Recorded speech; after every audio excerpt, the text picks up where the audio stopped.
Welcome back, everyone, to Everyday English Pod. We're diving into some really cool stuff today. Stuff that can honestly help you grow, not just as a person, but in your language journey as well.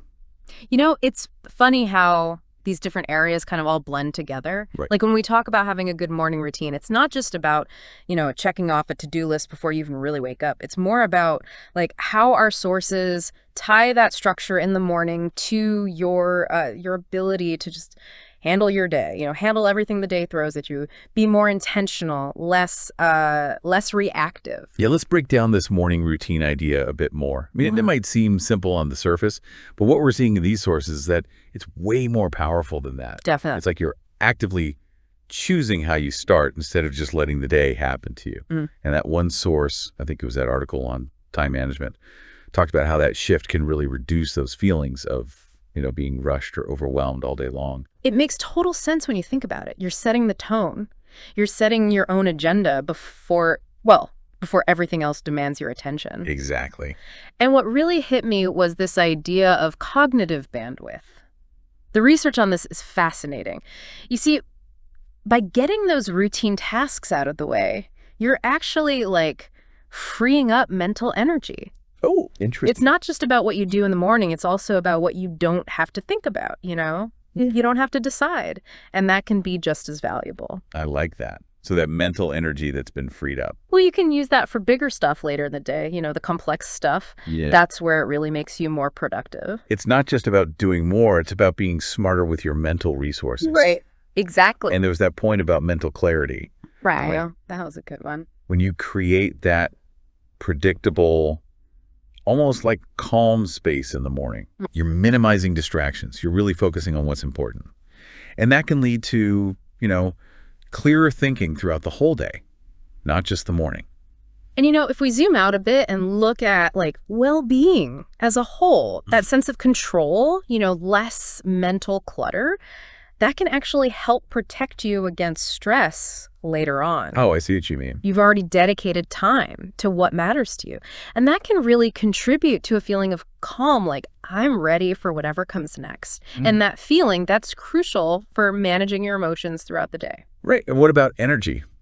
Physical and mental energy. Right. Because our sources mention things like being hydrated, stretching, maybe even some light exercise in the morning. They say those things can have a pretty big impact on your energy levels. It's almost like you're setting your system up to perform at its best, right? Like tuning an instrument. And you're ready to face whatever, work, studies, life goals, whatever you have going on. So it sounds like there's this intentional aspect to busting your mood in the morning too, right? Absolutely. It's about choosing to start with something you enjoy, reading, maybe music, savoring that first cup of coffee. You're consciously setting a positive emotional tone for the rest of the day. It's like you're starting this upward spiral of good feelings right off the bat. Okay, so we've got control, clarity, energy, mood. And then there's this link to self-discipline. This is huge. Because sticking to that routine, even if it's just a quick one, it's kind of like daily practice in keeping your commitments. Right. It's a small win, but that win can really boost your belief in yourself and your ability to follow through. And that makes it so much easier to stay on track with other commitments, other goals you have throughout your day. It all comes full circle. It really does. But, it's super important to remember this. A morning routine isn't some rigid formula. It's not set in stone. That's a relief. What we're seeing in these sources is that it needs to be flexible. It has to work for you. You need to experiment, figure out what actually makes you feel good, what fits your life, It's about finding what works for you. Exactly. Even if you can only dedicate 10, 15 minutes to something you find meaningful, that can still make a huge difference. So those initial moments, they really do matter. So much more than we realize. Okay, so let's say someone's listening and they want to build this kind of routine. Where do they even start? Well, the first thing they got to do is really take stock. Look in the mirror, so to speak, and ask yourself some honest questions. Like what? What are your pain points in the morning? Are you always rushing? Do you feel scattered? What does a good start to your day actually look and feel like? You have to know where you want to go, what you want to achieve, so you can design a routine that really works for you. Makes sense. It's not a one-size-fits-all kind of thing. Not at all. And the best advice, start small. Don't try to do everything at once. Well, that's good advice. Just pick one or two things that you think you can actually do. Maybe you set your alarm 10 minutes earlier just so you don't panic the second you wake up. Or maybe you decide, hey, I'm going to drink a glass of water before I touch my phone. Yeah, those small changes, they can really add up. They really can. And then once those habits become like part of your day, you can add more. And this is key. Be consistent. Try to stick to the routine, even on weekends. I know it's tempting to sleep in. Oh, yeah. But if you can stay consistent, it makes that routine automatic over time. Weekends, that's the challenge for me. I know, right? But the long-term benefit of staying consistent, that's where the magic happens. But life happens, right? Things come up, things change.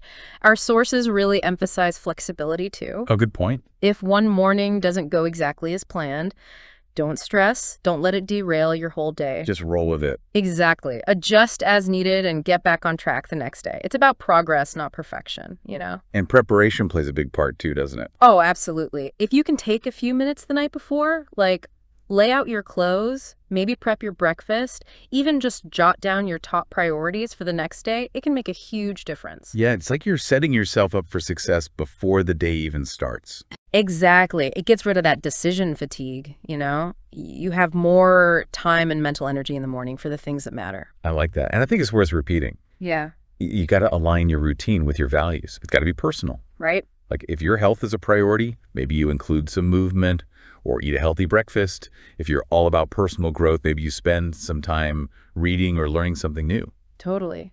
And even your environment matters, you know? Think about the lighting in your room, the sounds, even the smells. Oh, interesting. Soft light instead of a jarring alarm, calming music, maybe the smell of coffee brewing. Those little things can really shift how you feel about waking up. I'm definitely a fan of that coffee smell in the morning. Me too. And you know, something as simple as hydration can be really powerful. Like just drinking water. Just water. That first glass after you wake up can really get your metabolism going, rehydrate you. It's surprising how much of an impact it can have on your energy and how you feel overall. I'm going to have to try that. Do it. It's easy. And for mental and emotional well-being, even just a few minutes of mindfulness, like meditation or deep breathing, those can be really beneficial too.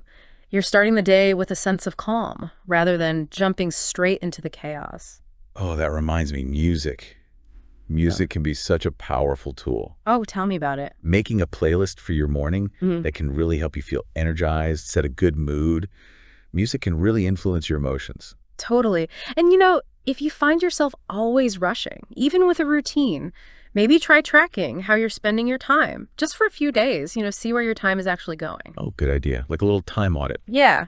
You might find that there are some things you can streamline, you know, cut back on, maybe that mindless scrolling on social media first thing in the morning. Yeah, the phone can be a real time suck. Right. So instead of immediately diving into emails and notifications and all that, dedicate that time to things that actually nourish you, you know, things that make you feel good. Starting the day on your own terms. Exactly. And even just setting a clear intention for the day, like one or two things you really want to get done. That can give you direction, a sense of purpose. It's like having a little roadmap. And for some people, journaling can be a really good practice in the morning. You know, get your thoughts down, set goals, or just process anything that's on your mind before the day really kicks off. Journaling can be so therapeutic. And speaking of fuel, we can't forget about breakfast. Of course not. The most important meal of the day.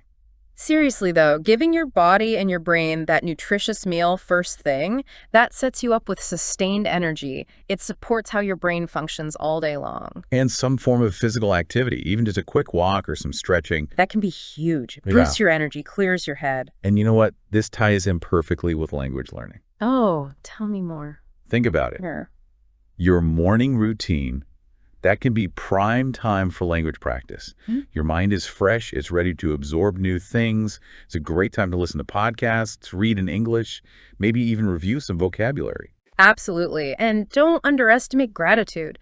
Just taking a few minutes to think about what you're grateful for, that can really set a positive tone for the whole day. A little gratitude goes a long way. It really does.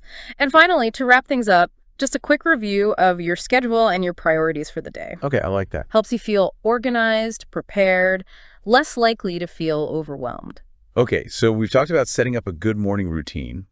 Now, how do we build those productive habits that help us throughout the rest of the day, not just the morning? Building habits, really good ones, that's the key to personal growth, right?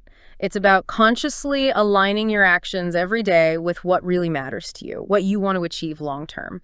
The first step is to pick a specific habit you want to build. Maybe it's about your health, maybe it's about learning, maybe it's a specific skill. Okay, so you've picked the habit. What's next? You got to break it down, make it manageable. Okay, so smaller steps. Smaller steps. If you want to read more, don't try to start with an hour a day. Start with 10 minutes.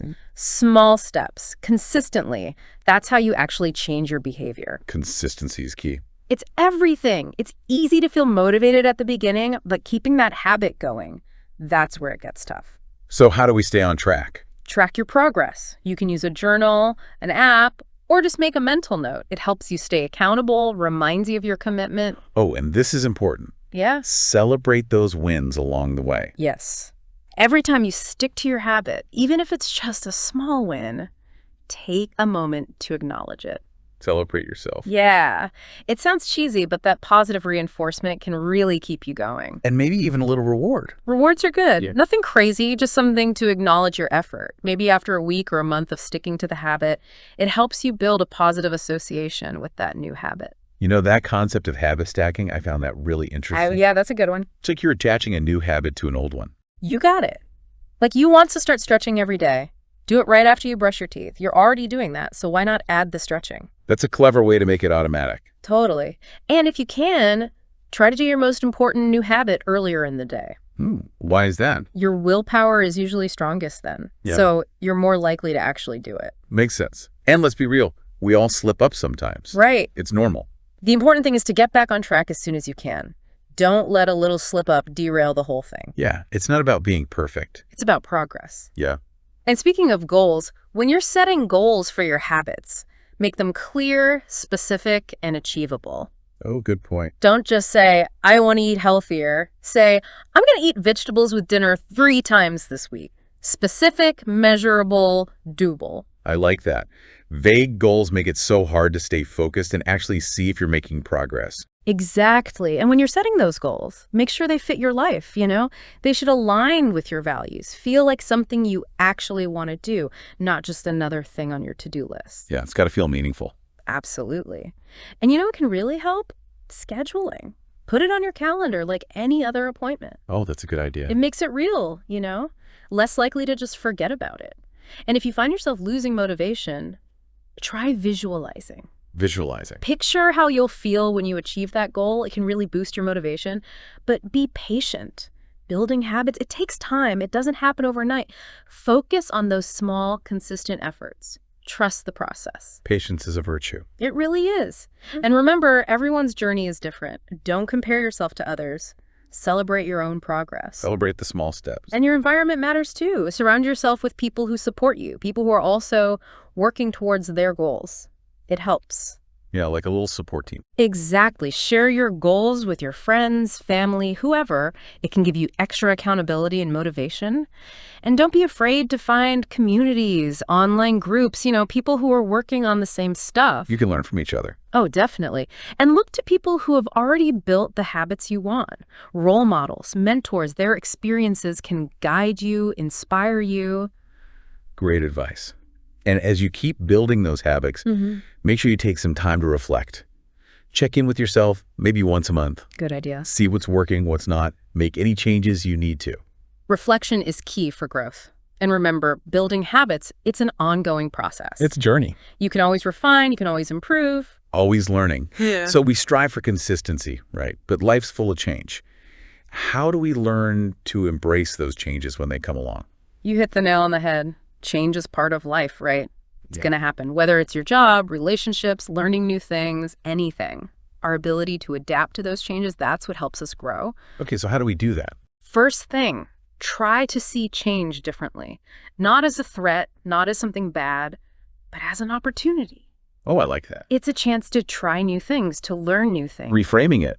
Exactly. Yeah. A lot of times we resist change because we're scared of the unknown. That's natural. Makes sense. So take small steps. Get familiar with the new situation. It can help reduce that anxiety. Baby steps. And focus on the good stuff. Think about what positive things might come from this change. Maybe you'll meet new people, discover new talents, learn new skills. Looking for the silver lining, that can change your whole attitude towards the change. Turn that fear into excitement. Right. And listen, challenges are going to happen. You're going to hit bumps in the road. But try to see those as learning experiences, not failures. Okay, that's a good way to look at it. It's an opportunity to become a better problem solver, to build resilience. And being flexible, that's super important too. Flexible. Yeah. When things don't go according to plan, which they often don't, you got to be able to adapt, to find new solutions. If you're too rigid, you're just going to get stressed out. So go with the flow. Exactly. And when you're going through a big change, set small goals, bite-sized pieces. It makes the whole thing less overwhelming. Celebrate every little win. Don't try to do everything at once. And remember, you don't have to do this alone. Talk to your friends, your family, your mentors. Share your experiences, the good and the bad. They can offer support, advice. Your support system. Exactly. And, if you're really struggling, don't hesitate to reach out to a professional. Coaches, therapists, they can offer different perspectives, give you strategies. Professional guidance can be so helpful. And mindfulness practices like meditation or journaling can really help you stay grounded, manage those difficult emotions that come with change. It's about finding that inner peace amidst the chaos. Right. And self-care, that's crucial too. Make sure you're getting enough exercise, eating well, sleeping enough. Those things help you stay strong mentally and emotionally. Taking care of yourself. And be kind to yourself. Change can be tough. It's okay to feel frustrated, uncertain. Totally normal. Acknowledge those feelings. Yeah. Don't beat yourself up. Be as kind to yourself as you would be to a friend. Self-compassion. And stay curious. Ask questions, get different perspectives, be open to learning new things. Curiosity can turn change from something scary into an adventure. An opportunity to explore. And remind yourself of the tough times you've already gotten through. You've overcome challenges before. You can do it again. You're stronger than you think. And if you're feeling stuck, look to other people who have been there. Oh, yeah. Good idea. Read their stories, listen to their podcasts, talk to them. It can give you hope, show you that it's possible. Finding inspiration from others. Exactly. And create something visual, something tangible to represent your goals. A vision board, maybe a list of what you want to achieve. It helps you stay focused. A reminder of where you're headed. At the end of the day, embracing change is about understanding that it's how we grow. It's how we become better versions of ourselves. And by being open to change, by being willing to learn, you're actively shaping yourself into someone who's more resilient, more adaptable. I like that. Now, what about when things feel uncertain, even without a specific change happening? How do we build that inner strength to face the unknown? Well, it's natural to feel a bit uneasy when things are uncertain, Totally. But the thing is, building resilience, being able to bounce back from those tough times, that's what matters. So it's not about avoiding the tough times. Not at all. It's about learning to navigate them, to come out stronger on the other side. It's like building a strong core, You can bend, you can flex, but you don't break. I love that analogy. And, uncertainty often pushes us to grow in ways we never expected. Oh, yeah. I've definitely been there. It forces us to try new things, to step outside our comfort zones. And the mistakes we make along the way, those become valuable lessons. Some mistakes are part of the process. A big part. It's not about never failing. It's about learning from those failures and getting back up. And that's where having a growth mindset comes in. Remind me what that is again. A growth mindset is believing that you can always learn and grow no matter what. Okay, good. It's not about thinking, I'm stuck, this is as good as it gets.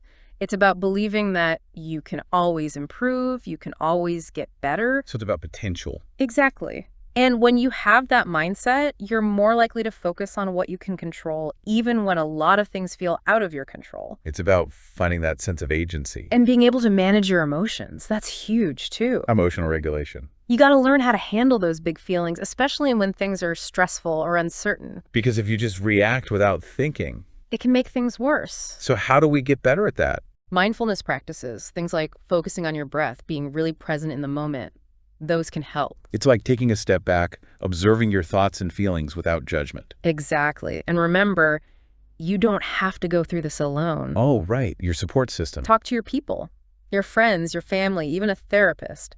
They can listen, offer support, give you a different perspective. Sometimes just talking it out can make a huge difference. It really can. And sometimes supporting others can help you build your own resilience too. It's about building those strong connections. This is a two-way street. And don't underestimate the power of small, consistent actions. Okay, what do you mean? Even when things feel uncertain, if you can take small steps every day towards your goals or towards addressing that uncertainty, it can help. It's about taking action, even when it's scary. Right.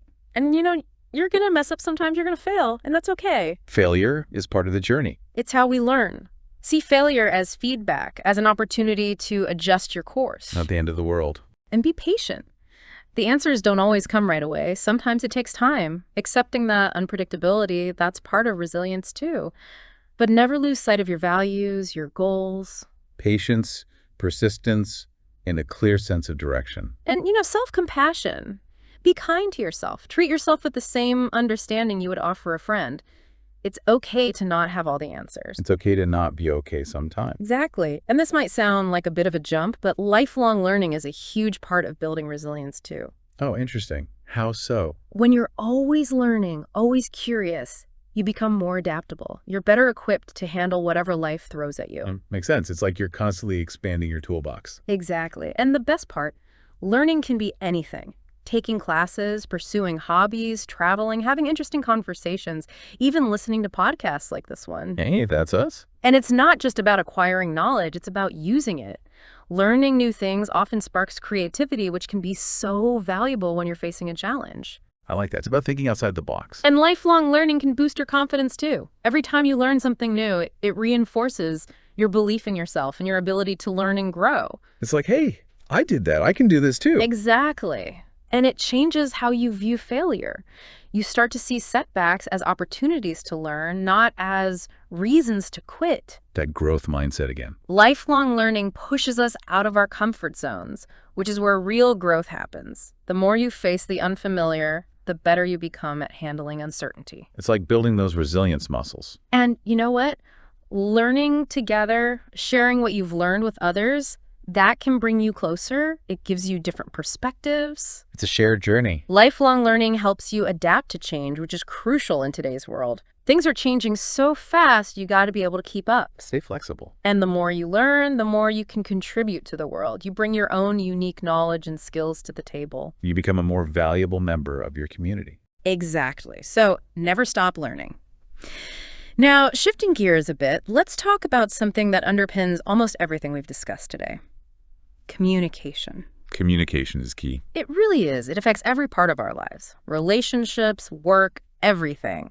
Being able to communicate clearly, confidently, and with empathy, that builds trust, that makes sure everyone's on the same page. And it's not just about talking. It's about listening too.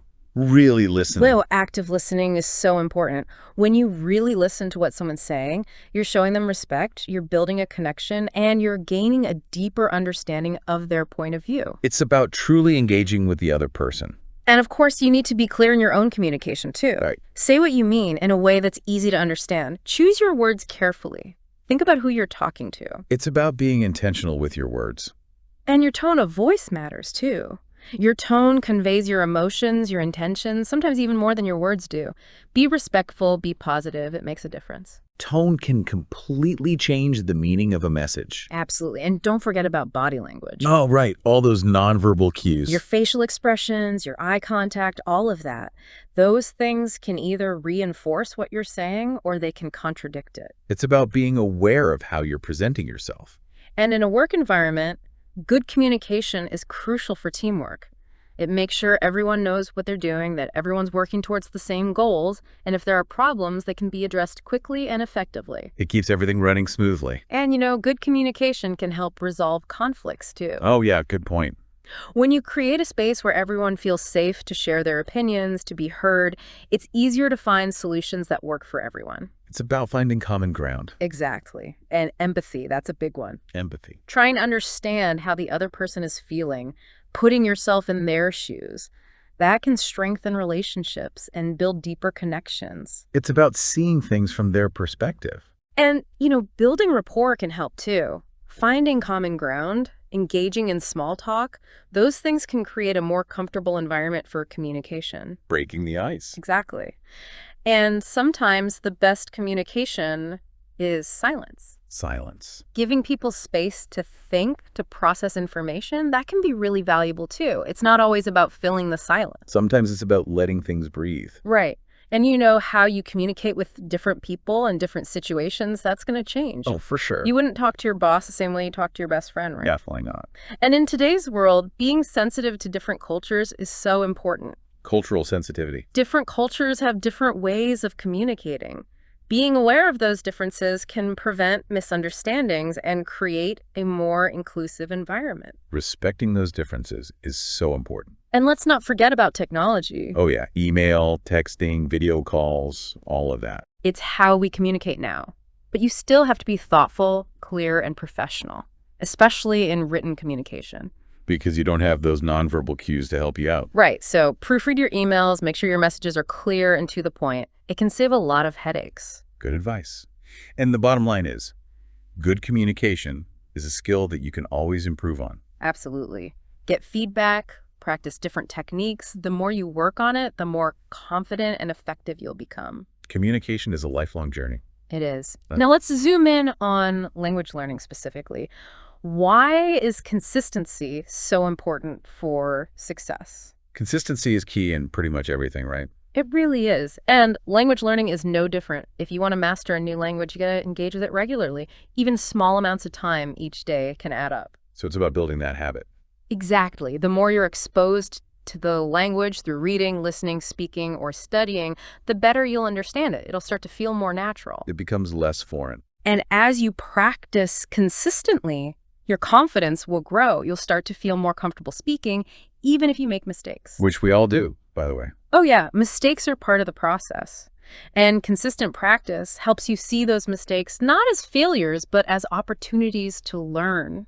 It's about reframing how we view those mistakes. And you know, consistency also helps you understand the culture behind the language. Oh, that's interesting. When you're constantly exposed to authentic materials, you pick up on the nuances, the social cues, the cultural references that you wouldn't necessarily learn from a textbook. It's about going beyond the words themselves. Right. You're learning how the language is actually used in real life, and you don't have to spend hours studying every day to be consistent. Even 20, 30 minutes of focused practice can make a difference.